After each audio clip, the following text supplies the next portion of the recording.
All right, folks. Well, good morning. Thank you for joining me for another edition of our Real Estate Backstory. My name is Alan Richardson. I'm the managing broker here at Max One Realtor and Realtor Partners, and this is our Real Estate Backstory. We do this every single Monday morning at 9 a.m., and that's where we kind of get everyone kind of set up for the week and what's going on, kind of the inner workings of real estate, what's going on behind the scenes. And so this is kind of where we are this week and how we're going to be getting rolling. So just kind of want to start off with a few things. So first of all, if you haven't noticed, the pollen is so bad here that people are turning their meth back into Sudafed at this point. So welcome to Georgia. That's just kind of how we do it here. We don't do snow, we do pollen. So welcome to it. So that's really fun. I wanted to start off and talk about something that is pretty recent, and it really does impact our real estate world, or has the potential to impact our real estate world kind of thing. So last week, the House passed a bill known as the PRO Act. And if you haven't heard it, you need to kind of study up on what it really, really means. Because the PRO Act was really kind of set up to kind of empower unions. And so it's passed the House. Biden says that he'll pass it, and it's heading into the Senate right now. And basically, it enables there's 27 states that are right to work states, and basically what it's going to do is it's going to change the independent contractor status on the country as a whole immediately. And so that has some really big potential impacts for the real estate world and how it really potentially could impact us. So if you are incorporated, meaning that you have an LLC or a C corp that you operate real estate or your real estate business under, then you will generally not be affected to the same level. Now, if you are not incorporated, then you are then you could immediately be considered to be an employee of the brokerage. And we know that that's kind of not how our brokerages across the nation are set up at all. All the brokerages, well, not all, but I would say 98, 99% of brokerages, agents are not employees. Agents are independent contractors. That's how it is for us. That's how it is for the vast majority of brokerages. And so if they change this law, suddenly everyone would then become an employee. And as an employee, I can tell you that things will change in our industry drastically. You can't keep, there's no way that I can maintain, hundreds of agents on an employee basis and as an employer, the benefits, the taxes you have to pay, the whole 9 yards. And some agents are just part-timers kind of thing. Some agents don't even cover that minimum amounts kind of thing. They do it on the side. And other agents just aren't producing that much. So it really does have a huge opportunity to really, really impact real estate. And so you kind of need to know what's kind of going on that. The National Association of Realtors, they're kind of urging that everyone doesn't panic over the PRO Act kind of thing, because they feel they can get a lot of provisions put into it. And honestly, they'll need to pull 10 Senate Republicans over in order to pass this. But there is some other I'm not sure complications is the right word, but there's some talk of sweetening the deal for the Republican side of things to make the bill go through in terms of other things that the Republicans would like. So there's, it's probably about a 60-40 chance of passing. And if it does, we're talking about a pretty significant impact to our business. And so if you are not incorporated, I would suggest that you look into it seriously. So one of the things that, this just passed last week in the House. So we're going to be putting a list together of law firms and some of our law partners as far as what do they charge to set up an LLC and a C corp, that kind of stuff. Most agents are going to go with an LLC, but again, that's not a me decision or question. That's something for how your business is set up for your CPA, that kind of thing, to really discuss with you, kind of thing. In other local news here, we had a Alabama fire chief that was arrested in an armed dispute with a Georgia real estate agent. And this is one of those where in my opinion, now I don't know any of the participants personally, but I do want to speak to it just a little bit, because there are claims of the Alabama fire chief being racist. And I can't speak to any of that because I'm pro or against. What I can tell you is that the buyer's agent set up a showing on a home and then brought in 6 people with them to go because they wanted to do a promotional video and a video shoot. And I can tell you that you need written permission from a seller to be able to market and advertise their property. This agent was not the listing agent for the property. She was the buyer's agent. And so the sellers look at their Ring doorbell and they see 5 or 6 people walking into their house with bags and boxes and all this stuff, and they thought that they were being robbed. Now, all of this could have easily been avoided because all the agent did was go in and set up a showing and showing time, but they weren't, it doesn't look like they had any written permission to advertise. They didn't have any of the proper disclosures that they would need. And so if you are going to do a video, a promotional video, anything like that, make sure that you have written permission to do it and make sure you do it in the right way. I would strongly suggest that you use one of your listings and talk to your seller as opposed to using a buyer's house or a seller's house that's not your listing.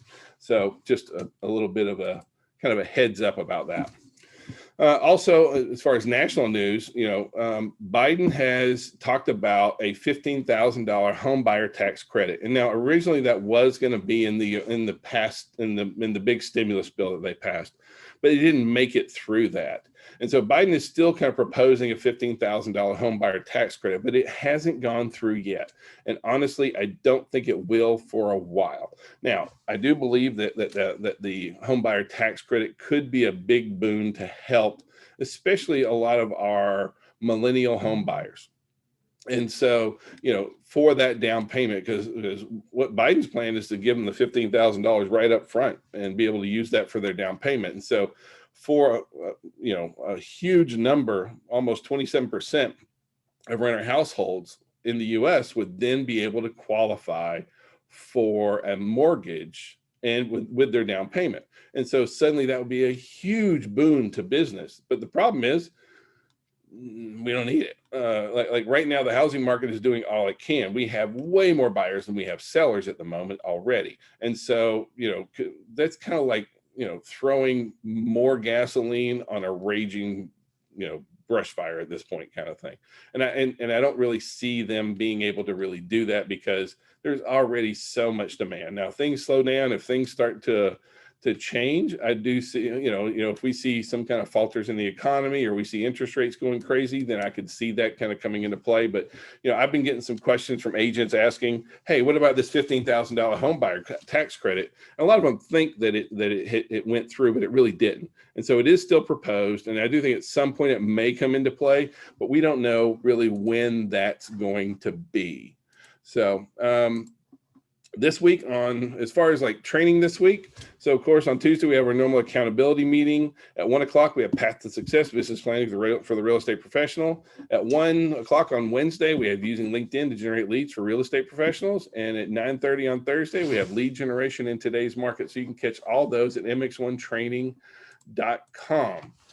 So mortgage rates are continuing to go up. The 30-year went from, last year went up 0.7. Was 3.02. Now we're 3.09. So now the Feds went out and they said, the Fed met last week as well and said policy rates are unchanged, okay, and stating that monetary policy is not changing. But yet interest rates still went up 3.09%. Now, what does that really mean? Well, mortgage applications continue to fall, and so they were down 2.2% for last week. And when you look at the news, they say, well, home purchase applications are still up 5% over the same time last year. But remember what was happening this time last year? COVID had officially come out. It was a big deal, and our market and the real estate market was basically come to a grinding halt this time last year. So 5% over last year is not really that great of a thing. So right now, mortgage rates are on the rise. So if you have a $300,000 mortgage and you got a interest rate in January versus right now, that difference is about $70 a month more. If we move up into 3.5 range, it's going to be closer to $120 to $150 a month more. So we want our buyers to be locking in as much as we can right now. We're continuing to see that interest rates they're not going to go, I don't see any way that they go back down right now. I really do. But, the fact that the Fed's, said that they're going to keep interest rates low, why are interest rates rising? Well, the reason is because the mortgage rate follows the 10-year treasury. It doesn't follow the federal interest rate, or what the Fed does with interest rates. And so that's one of those things that when the Fed says that, this is our interest rates, out on Wall Street, people move their money around. Some folks will buy 10-year treasuries, some will sell 10-year treasuries, and when that happens, that's what affects our rates. So you can see that over the long term, since 2000, you can see the correlation between the 30-year fixed rate mortgage and the 10-year treasury yield. They really are very, very similar. We see one drop, we see the other drop. So anytime the treasury, whatever's happening with the treasury yield, that's what we're going to see in the 30-year fixed rate mortgage market as well. Also, our listings are still continuing to be a challenge. Total listings as of last week were down 51% versus the same time last year. We have 51% less listings on the market than we did. Our days on market are down 7%. New listings are down about 25%. So we really need a lot more homes on the market. At the same time, the Fed also came out and gave an economic growth projection of 6.5%. This is from the U.S. Federal Reserve for 2021. And so a 6.5% growth projection is 3 times, triple growth of really where it's kind of been. And that's really, really good for us to be looking forward to. A good, strong economy is really good for housing. And that will continue to kind of work us along kind of thing. On the builder side of things, insane lumber prices are really affecting affordability. The average new home right now costs $24,000 more just in pure costs. Go to Lowe's, go to Home Depot. If you want to go to someplace expensive, walk down the lumber aisle. Things that were $10, $12 a sheet or a board, or $30, $40, $50 a piece kind of thing now. So lumber has kind of really gone nuts. And so building materials overall are really a challenge, not only just for the pricing, but also even for the availability. We had one new construction builder that just went out and tried to get windows for their property, and the windows are on 4-month back order, 16 weeks to get windows. And so if you're building a house, it takes you 16 weeks to get the windows. Well, that's how long it is because you put siding on after the windows, not before. So it's going to be very, very interesting moving forward kind of thing. Overall, still though, the construction report's really good because we need more listings. So single family permits are up 15%, single family starts are up almost 1%, under construction's up about 15%, and then completions is up 3.5%. That will continue to improve throughout the course of the year. But the higher material costs and the higher interest rates are really lowering our builder sentiment. Our builders are starting to get a little bit gun shy right now because the cost, and the builders know the same thing we do, is that new construction is rapidly getting priced out of the market for our first-time buyers, for our entry-level buyers. Buying new construction is really, really a challenge at this point kind of thing. So that's one of those things that we continue to see, some real tough road to hose on their kind of thing. Also, there was a new report out from CoreLogic that the borrowers gained $1.5 trillion in equity in the fourth quarter of 2020 kind of thing. So the average gain was $26,300 in 2020, which is the highest in 7 years kind of thing. So, that's one of those things that continues to really help us drive forward, that housing really is a good deal. The fact that we have lower interest rates is really offset though by the higher prices that we're seeing right now. That's one of our big challenging areas kind of thing. So out there in the land of supersize me, and I'm obviously an expert at supersize. Here are the metros where the buyers are clamoring for the biggest homes, and so Atlanta is the 8th best market in the U.S. for big homes for sale. And so these are homes over 4,200 square foot. So we're not talking little places kind of thing. We're talking your big McMansions kind of things. Generally speaking, over 700,000 kind of thing. And so these are the markets that are doing the best. And so here in Atlanta, we're doing really, really well with that. And so that is a really strong market for us. Whereas in the past, that was kind of a little bit of a slower market. It's actually, we're seeing really aggressive days on market, even at price points and at size homes like that. The Georgia Association of Realtors just released "Just Say No to For Sale by Owner," the FSBO, and the numbers are really, really interesting out there, because if you look at just that's one of the things that a lot of times when we discuss for sale by owners with them is most of the time we're like, well, you just should, and that kind of stuff. But when you put their numbers to the test, you can see how much of a difference it is to really work with a realtor. So a lot of for sale by owners say, well, I'm doing for sale by owner because it saves me money. However, the average median for sale by owner price is $217,000, but the median agent assisted price is $242,300, which is a difference of $24,000. And so even if you took off 3% off that 217, it's about $6,800 roughly. They're still at about $18,000 improvement in using a realtor versus not using an agent at all. And sometimes we'll see where it's even bigger with the for sale by owners say, well, I found the buyer myself. Well, when the for sale by owner finds the buyer themselves, their average sale price is $176,000, as opposed to $242,300. That's a difference of $65,000. And what happens in most of those cases is the for sale by owners have no idea what's really going on in the market. They're pulling comps from Zillow and Redfin and Open Door and that kind of stuff, and they have no idea really what's going on and how that impacts them. So great information to share. I'll add this to the bottom to where you guys can get this information. If you're a realtor, you can get it from the Georgia Association of Realtors as well. All right.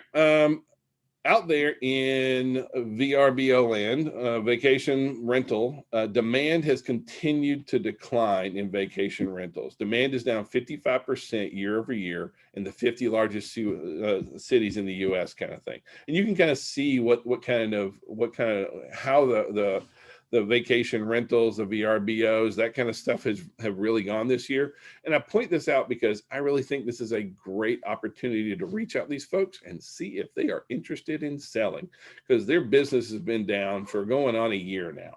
And it's not necessarily looking to be that much better. I mean, I'm sure there's some folks hoping that it does, don't get me wrong. And I'm not wishing anyone demise or that their business is in decline, but this is a group that's been taking losses for an entire year.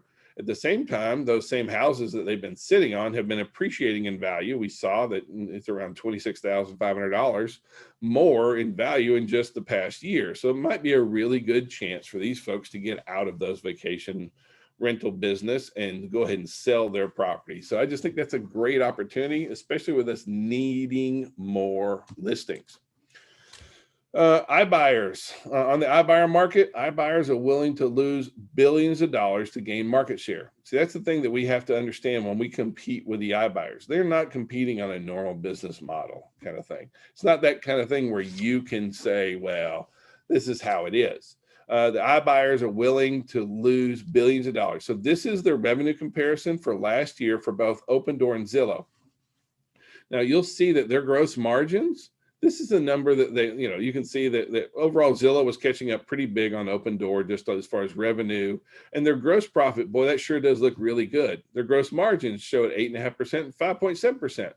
However, after you take out all the holding costs, interest, fees, all their expenses, Open Door lost 11% and Zillow lost nearly 20% of that money.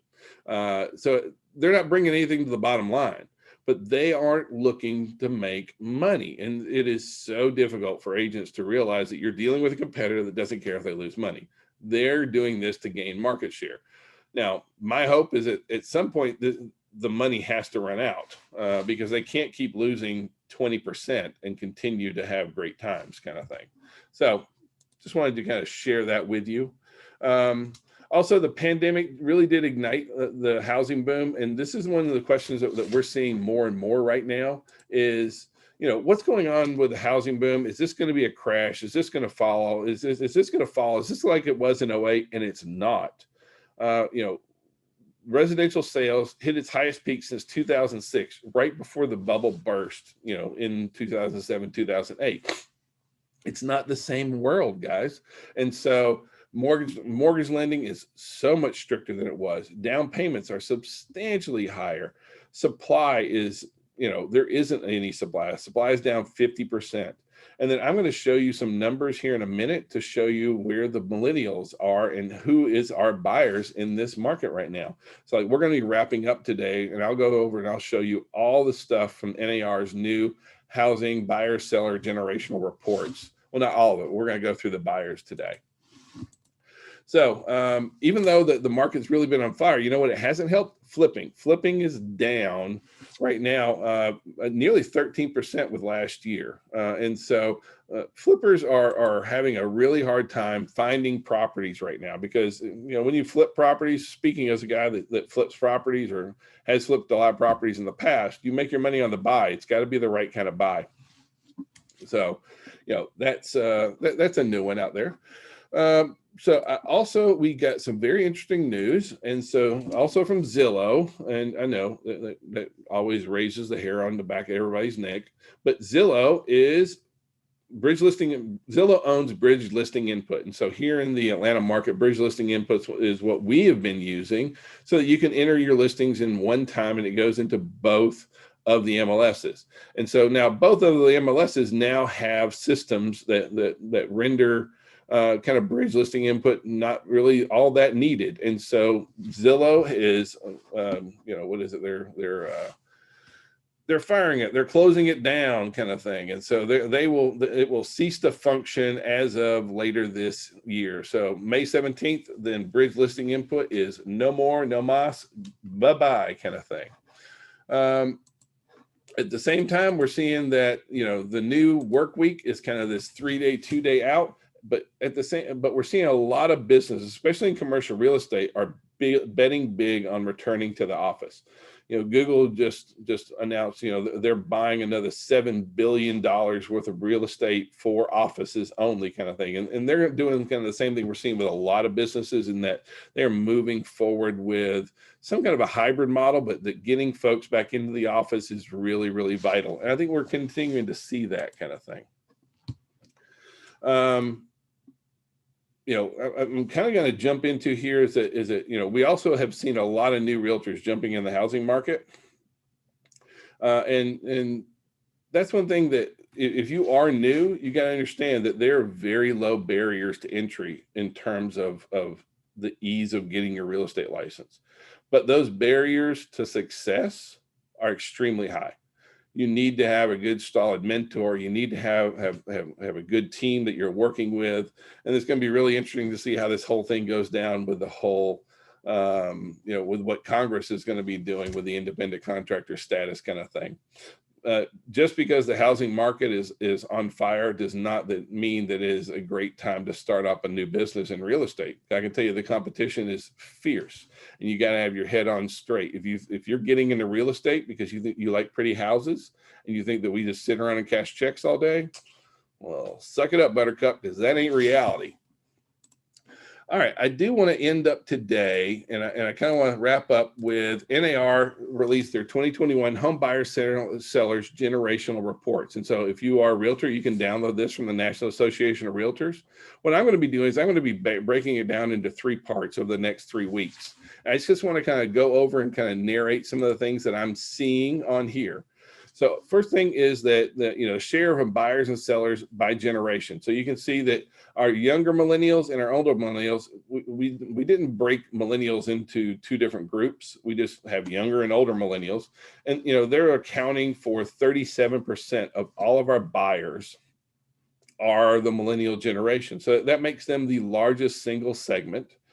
The other interesting thing is that 22% of our sellers are millennials also. So don't necessarily think that when we talk millennials, that we're only talking about buyers, because that's very, very different. You can see that the boomers, our younger boomers are fairly even in the number of buyers and sellers kind of thing by that generation. But our older boomers, that's where you're going to see one of the biggest differences between buyers versus sellers, because we have a lot more buyers or a lot more sellers with our older boomers out there. And so how old are our buyers right now? And so you can see that that right now our younger millennials are 27 years old. Our older millennials are 35 years old, kind of thing. Now, what's significant about that is our older millennials are right now, the average first-time buyer age is 33 years old.